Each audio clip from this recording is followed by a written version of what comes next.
It's a quiet Sunday morning, and police are in pursuit of a stolen truck. The reckless driver tries everything to evade the following unit, so the officer radios for backup.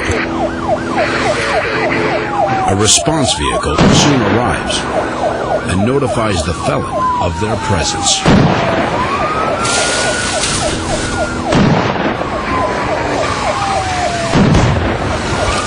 Still not responding to his request to stop, the officer decides to approach the vehicle and negotiate with the driver, face to face. After a few minutes, the officer gets the driver to turn himself in.